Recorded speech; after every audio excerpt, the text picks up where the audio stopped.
optik melawai. Sementara di kubu lawan, Laos memilih untuk tidak mengambil latihan resmi jelang melawan Indonesia. Mereka mengaku kelelahan dan memilih untuk fokus pemulihan fisik.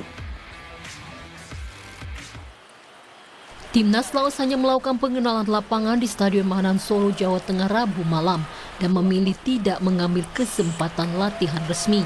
Pelatih Ha Hyung Jun mengatakan timnya mengalami kelelahan.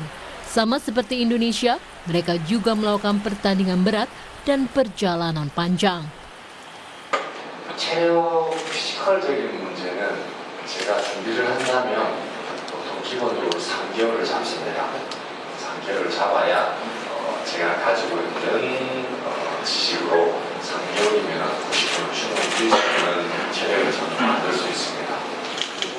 그리고 끝나고 그 다음날 새벽 6시에 일어나서 12시간 비행기 2번 다 해서 12시간, 13시간을 타고 왔기 때문에 어제 저녁에, 그러니까 어제 아침 6시에 출발해서 저녁 9시에 호텔에 도착했어요.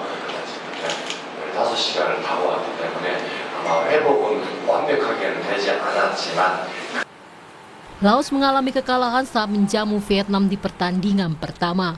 Melawan Indonesia, kembali Laos tak diunggulkan, tetapi mereka akan berupaya mencuri minimal 1 poin. Widi Nugroho, Kompas TV, Solo, Jawa Tengah.